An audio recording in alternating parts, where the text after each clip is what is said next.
George Eliot, Middlemarch, Chapter 15. Black eyes you've left, you say.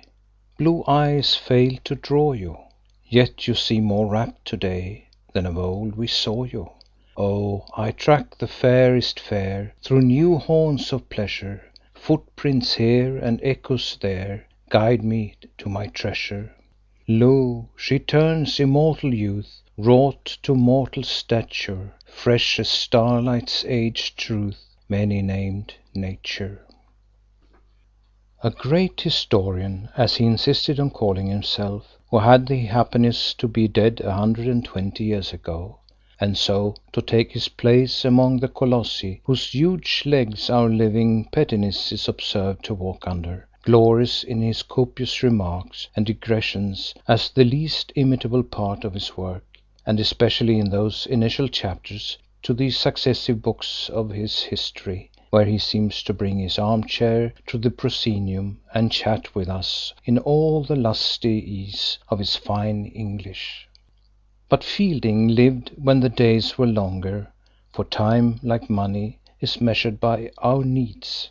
When summer afternoons were spacious and the clock ticked slowly in the winter evenings, we belated historians must not linger after his example, and if we did so, it is probable that our chat would be thin and eager, as if delivered from a camp stool in a parrot house. I at least have so much to do in unravelling certain human lots, and seeing how they were woven and interwoven, that all the light I can command must be concentrated on this particular web, and not dispersed over that tempting range of relevancies called the universe. At present I have to make the new settler Lydgate better known to any one interested in him than he could possibly be even to those who had seen the most of him since his arrival in Middlemarch. For surely all must admit that a man may be puffed and belauded, envied, ridiculed, counted upon as a tool, and fallen in love with, or at least selected as a future husband, and yet remain virtually unknown, known merely as a cluster of signs for his neighbours' false suppositions. There was a general impression, however, that Lydgate was not altogether a common country doctor, and in Middlemarch at that time such an impression was significant of great things being expected from him. For everybody's family doctor was remarkably clever, and was understood to have immeasurable skill in the management and training of the most skittish of vicious diseases.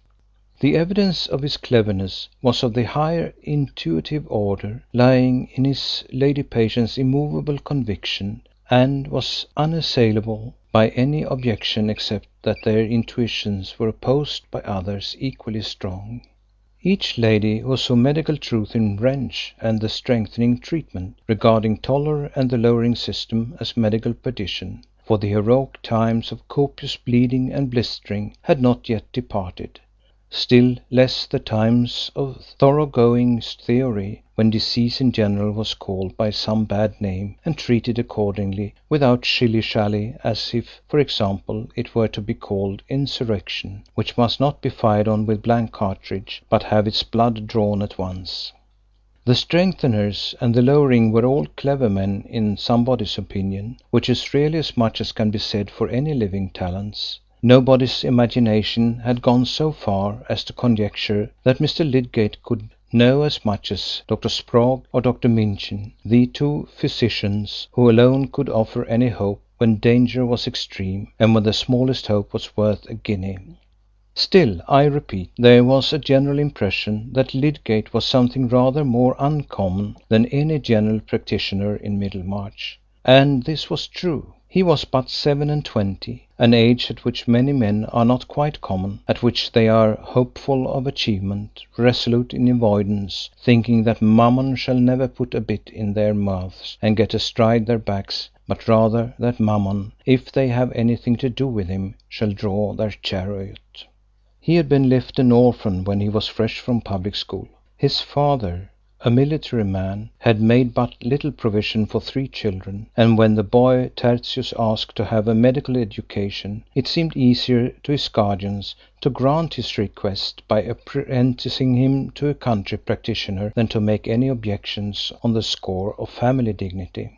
He was one of the rarer lads who early get a decided bent and make up their minds that there is something particular in life which they would like to do for its own sake and not because their fathers did it. Most of us who turn to any subject with love remember some morning or evening hour when we got on a high stool to reach down an untried volume, or sat with parted lips listening to a new talker, or for very lack of books began to listen to the voices within, as the first traceable beginning of our love. Something of that sort happened to Lydgate. He was a quick fellow, and when hot from play would toss himself in a corner, and in 5 minutes be deep in any sort of book that he could lay his hands on. If it were Rasselas or Gulliver, so much the better, but Bailey's dictionary would do, or the Bible with the Apocrypha in it. Something he must read when he was not riding the pony, or running and hunting, or listening to the talk of men. And this was true of him. At 10 years of age he had then read through Chrysal, or The Adventures of a Guinea, which was neither milk for babes nor any chalky mixture meant to pass for milk, and it had already occurred to him that books were stuff, and that life was stupid. His school studies had not much modified that opinion, for though he did his classics and mathematics, he was not pre-eminent in them. It was said of him that Lydgate could do anything he liked, but he had certainly not yet liked to do anything remarkable. He was a vigorous animal, with a ready understanding, but no spark had yet kindled in him an intellectual passion. Knowledge seemed to him a very superficial affair, easily mastered, judging from the conversation of his elders. He had apparently got already more than was necessary for mature life. Probably this was not an exceptional result of expensive teaching at that period of short-waisted coats and other fashions which have not yet recurred. But one vacation, a wet day sent him to the small home library to hunt once more for a book which might have some freshness for him. In vain, unless indeed he took down a dusty row of volumes with grey paperbacks and dingy labels, the volumes of an old cyclopedia which he had never disturbed.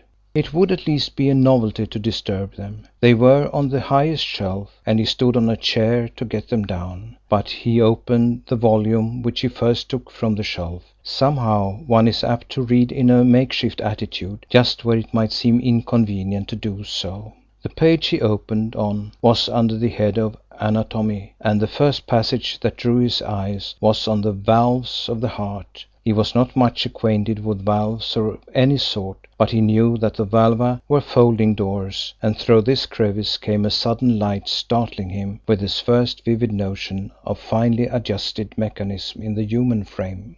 A liberal education had of course left him free to read the indecent passages in the school classics, but beyond a general sense of secrecy and obscenity in connection with his internal structure, had left his imagination quite unbiased, so that for anything he knew his brains lay in small bags at his temples, and he had no more thought of representing to himself how his blood circulated than how paper served instead of gold. But the moment of occasion had come, and before he got down from his chair, the world was made new to him by presentiment of endless processes filling the vast spaces blanked out of his sight by that wordy ignorance which he had supposed to be knowledge. From that hour Lydgate felt the growth of an intellectual passion.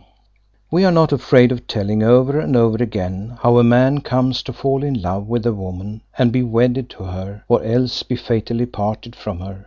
It is due to excess of poetry or of stupidity that we are never weary of describing what King James called a woman's macdom and her fairness, never weary of listening for the twanging of the old troubadour strings, and are comparatively uninterested in that other kind of macdom and fairness which must be wooed with industrious thought and patient renunciation of small desires. In the story of this passion, too, the development varies. Sometimes it is the glorious marriage, sometimes frustration and final parting, and not seldom the catastrophe is bound up with the other passion sung by the troubadours. For in the multitude of middle-aged men who go about their vocations in a daily course, determined for them much in the same way as the tie of their cravats, there is always a good number who once meant to shape their own deeds and alter the world a little. The story of their coming to be shapen, after the average and fit to be packed by the gross, is hardly ever told even in their consciousness, for perhaps their ardour in generous unpaid toil cooled as imperceptibly as the ardour of other youthful loves, till one day their earlier self walked like a ghost in its old home and made the new furniture ghastly. Nothing in the world more subtle than the process of their gradual change. In the beginning they inhaled it unknowingly. You and I may have sent some of our breaths towards infecting them, when we uttered our conforming falsities or drew our silly conclusions, or perhaps it came with the vibrations from a woman's glance. Lydgate did not mean to be one of those failures, and there was the better hope of him because his scientific interest soon took the form of a professional enthusiasm. He had a youthful belief in his bread-winning work, not to be stifled by that initiation in makeshift called his prentice days, and he carried to his studies in London, Edinburgh, and Paris the conviction that the medical profession, as it might be, was the finest in the world, presenting the most perfect interchange between science and art, offering the most direct alliance between intellectual conquest and the social good. Lydgate's nature demanded this combination. He was an emotional creature, with a flesh and blood sense of fellowship which withstood all the abstractions of special study. He cared not only for cases, but for John and Elizabeth, especially Elizabeth. There was another attraction in his profession. It wanted reform, and gave a man an opportunity for some indignant resolve to reject its venal decorations and other humbug, and to be the possessor of genuine though undemanded qualifications. He went to study in Paris with the determination that when he, provincial home again, he would settle in some provincial town as a general practitioner and resist the irrational severance between medical and surgical knowledge in the interest of his own scientific pursuits, as well as of all the general advance. He would keep away from the range of London intrigues, jealousies, and social truckling, and win celebrity, however slowly, as Jenner had done, by the independent value of his work. For it must be remembered that this was a dark period, and in spite of venerable colleges, which used great efforts to secure purity of knowledge by making it scarce, and to exclude error by a rigid exclusiveness in relation to fees and appointments, it happened that very ignorant young gentlemen were promoted in town, and many more got a legal right to practice over large areas in the country. Also, the high standard held up to the public mind by the college of which gave its peculiar sanction to the expensive and highly rarefied medical instruction obtained by graduates of Oxford and Cambridge, did not hinder quackery from having an excellent time of it. For, since professional practice chiefly consisted in giving a great many drugs, the public inferred that it might be better off with more drugs still, if they could only be got cheaply, and hence swallowed large cubic measures of physic prescribed by unscrupulous ignorance which had taken no degrees. Considering the statistics had not yet embraced a calculation as to the number of ignorant or canting doctors, which absolutely must exist in the teeth of all changes, it seemed to Lydgate that a change in the units was the most direct mode of changing the numbers.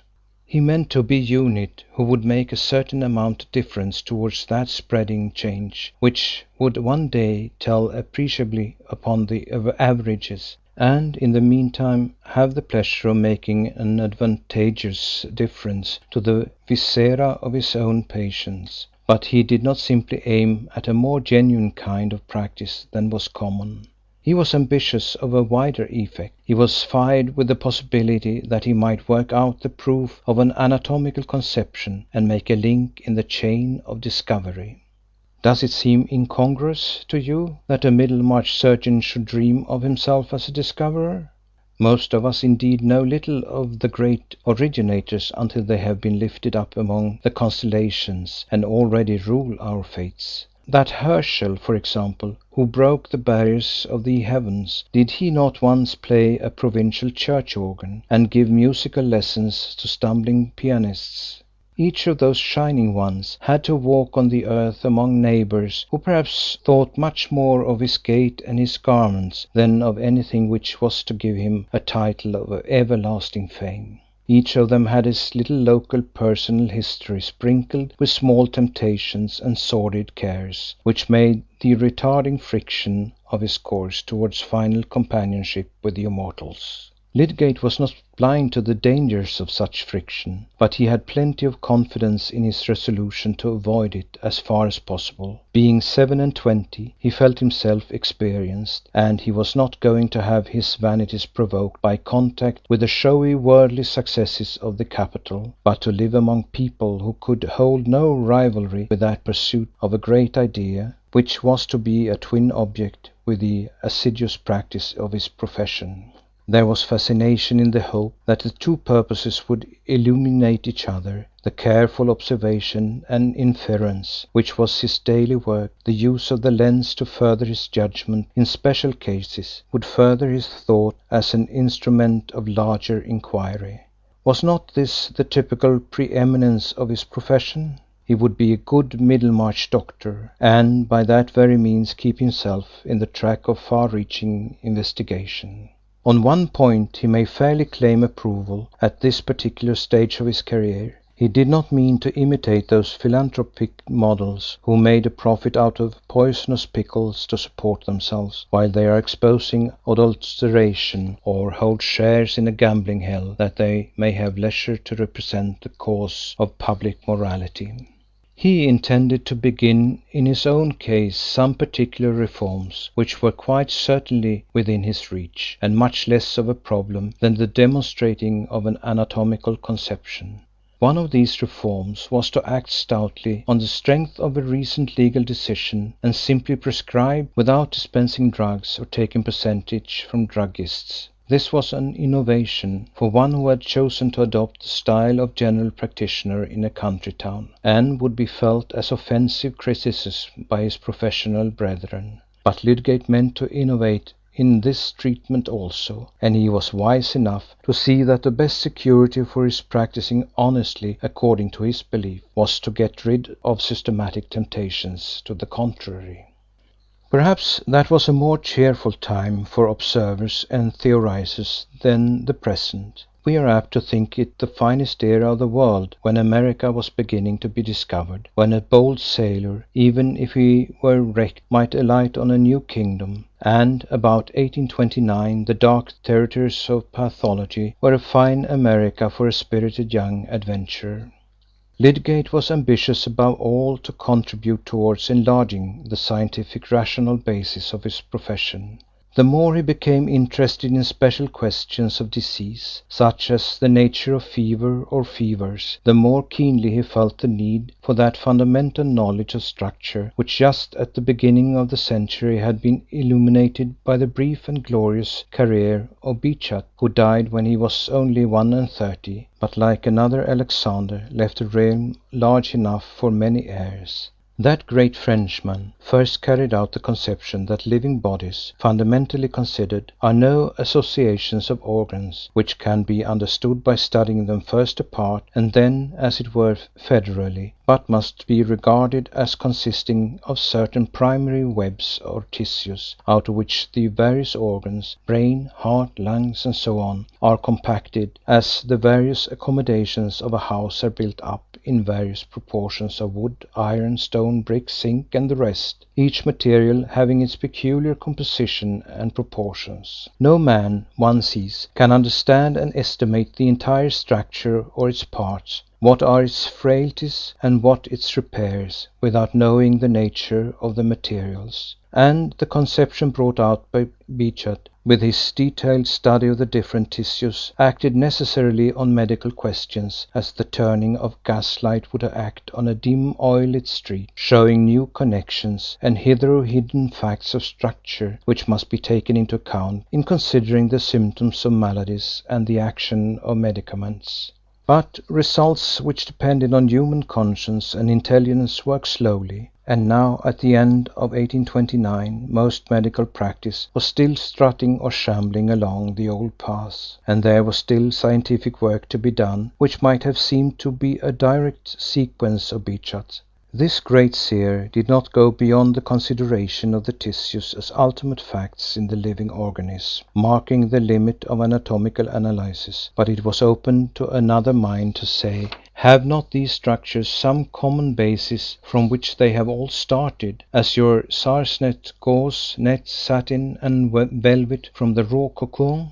Here would be another light, as of oxyhydrogen, showing the very grain of things, and revising all former explanations.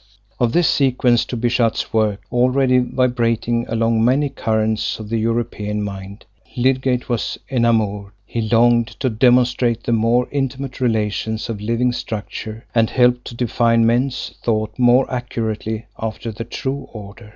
The work had not yet been done, but only prepared for those who knew how to use the preparation. What was the primitive tissue? In that way Lydgate put the question, not quite in the way required by the awaiting answer, but such missing of the right word befalls many seekers, and he counted on quiet intervals to be watchfully seized for taking up threads of investigation, on many hints to be won from diligent application, not only of the scalpel, but of the microscope, which research had begun to use again with new enthusiasm of reliance. Such was Lydgate's plan of his future, to do good small work for Middlemarch and great work for the world. He was certainly a happy fellow at this time, to be 27, without any fixed vices, with a generous resolution that his action should be beneficent, and with ideas in his brain that made life interesting, quite apart from the cultus of horse flesh and other mystic rites of costly observance, which the £800 left him after buying his practice would certainly not have gone far in paying for. He was at a starting point which makes many a man's career a fine subject for betting, if there were any gentleman given to that amusement who could appreciate the complicated probabilities of an arduous purpose, with all the possible thwartings and furtherings of circumstance, all the niceties of inward balance, by which a man swims and makes his point, or else is carried headlong. The risk would remain, even with close knowledge of Lydgate's character, for character too is a process and an unfolding.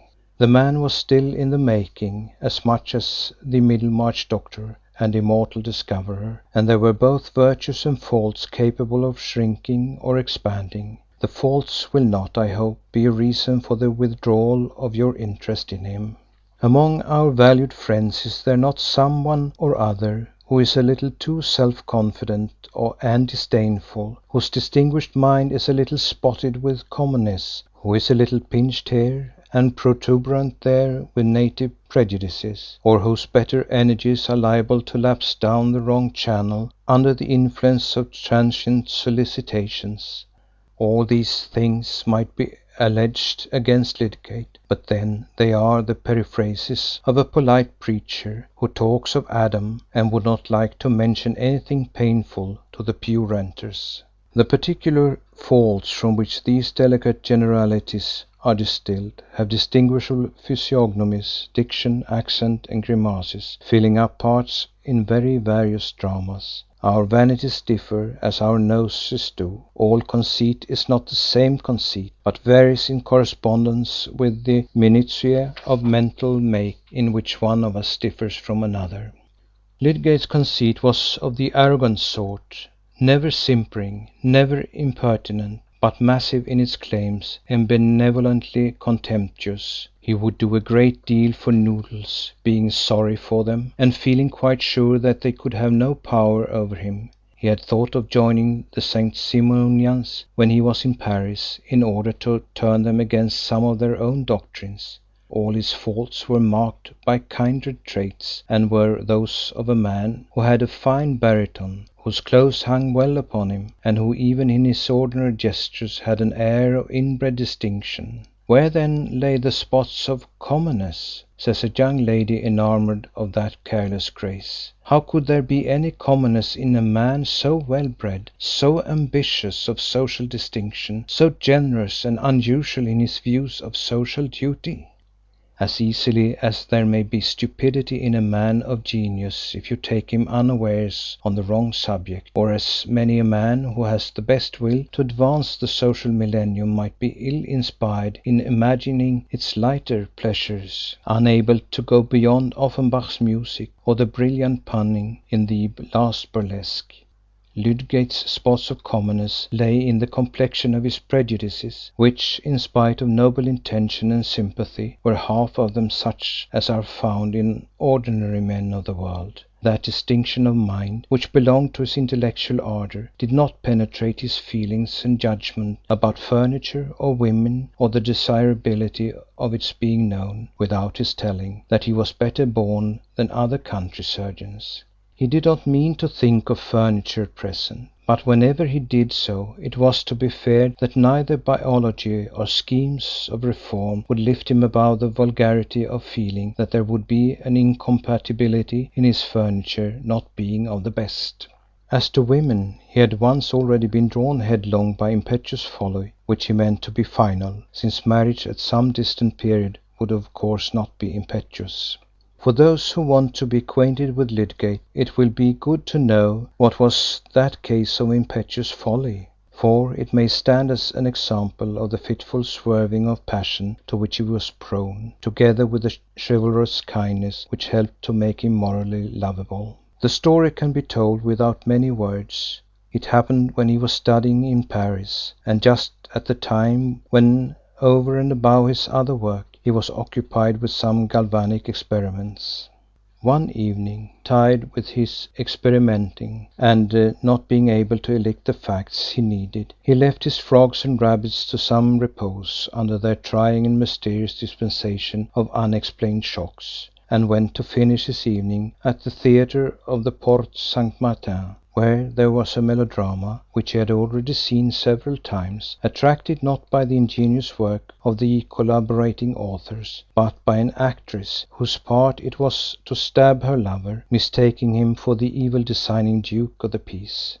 Lydgate was in love with this actress, as a man is in love with a woman whom he never expects to speak to. She was a Provençale, with dark eyes, a Greek profile, and rounded, majestic form, having that sort of beauty which carries a sweet matronliness even in youth, and her voice was a soft cooing. She had but lately come to Paris, and bore a virtuous reputation, her husband acting with her as the unfortunate lover. It was her acting which was no better than it should be, but the public was satisfied. Lydgate's only relaxation now was to go and look at this woman, just as he might have thrown himself under the breath of the sweet south on a bank of violets for a while, without prejudice to his galvanism, to which he would presently return. But this evening the old drama had a new catastrophe. At the moment when the heroine was to act the stabbing of her lover, and he was to fall gracefully, the wife veritably stabbed her husband, who fell as death willed. A wild shriek pierced the house, and the Provençal fell swooning. A shriek and a swoon were demanded by the play, but the swooning too was real this time. Lydgate leaped and climbed, he hardly knew how, onto the stage, and was active in help making the acquaintance of his heroine by finding a contusion on her head and lifting her gently in his arms. Paris rang with the story of this death. Was it murder?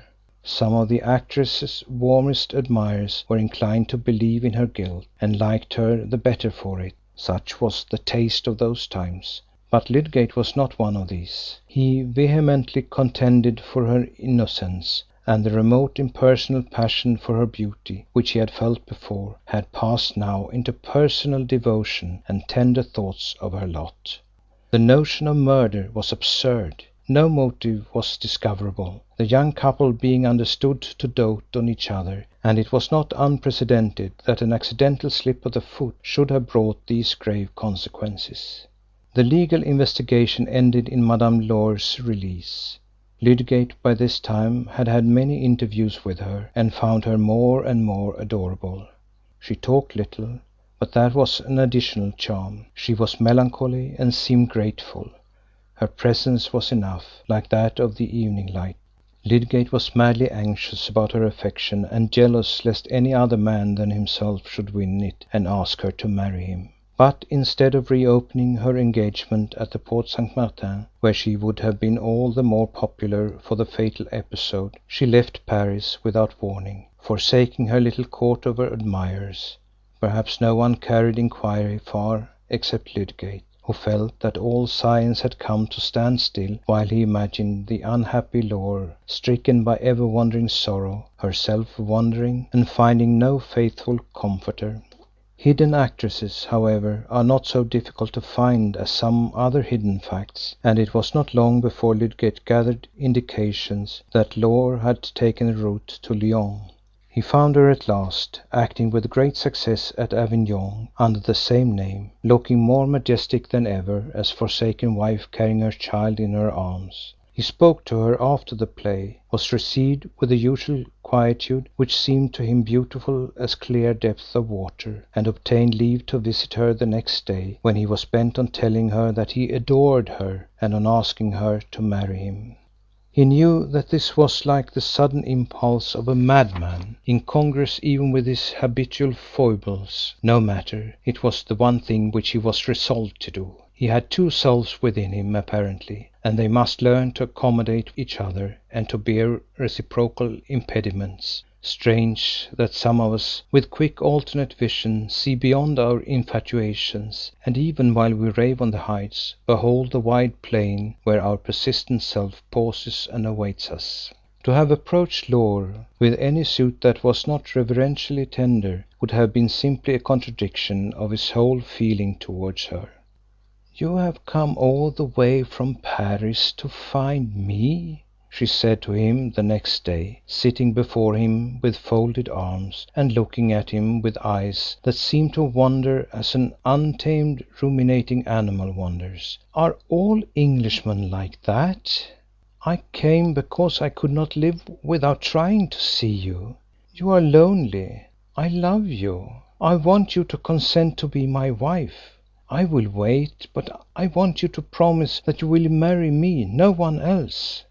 Laure looked at him in silence, with a melancholy radiance from under her grand eyelids, until he was full of rapturous certainty. He knelt close to her knees. "I will tell you something," she said in her cooing way, keeping her arms folded. "My foot really slipped." I know," said Lydgate deprecatingly. "It was a fatal accident, a dreadful stroke of calamity that bound me to you the more." Again Laure paused a little, and then said slowly, "I meant to do it." Lydgate, strong man as he was, turned pale and trembled. Moments seemed to pass before he rose and stood at a distance from her. "There was a secret then," he said at last, vehemently. "He was brutal to you. You hated him." "No, he wearied me. He was too fond. He would live in Paris and not in my country. That was not agreeable to me." "Great God!" said Lydgate in a groan of horror. "And you planned to murder him?" "I did not plan. It came to me in the play. I meant to do it." Lydgate stood mute, and unconsciously pressed his hat on while he looked at her. He saw this woman, the first to whom he had given his young adoration, amid the throng of stooping criminals. "You are a good young man," she said, "but I do not like husbands. I will never have another." 3 days afterwards, Lydgate was at his galvanism again in his Paris chambers. believing that illusions were at an end for him. He was saved from hardening effects by the abundant kindness of his heart and his belief that human life might be made better. But he had more reason than ever for trusting his judgment, now that it was so experienced, and henceforth he would take a strictly scientific view of woman, entertaining no expectations but such as were justified beforehand. No one in Middlemarch was likely to have such a notion of Lydgate's past as has here been faintly shadowed, and indeed the respectable townsfolk there were not more given than mortals generally to any eager attempt at exactness in the representation of themselves of what did not come under their own senses. Not only young virgins of that town, but grey-bearded men also, were often in haste to conjecture how a new acquaintance might be wrought into their purposes, contented with every vague knowledge as to the way in which life had been shaping him for that instrumentality. Middlemarch, in fact, counted on swallowing Lydgate and assimilating him very comfortably. End of chapter 15. Middlemarch by George Eliot. Read by Lars Rolander.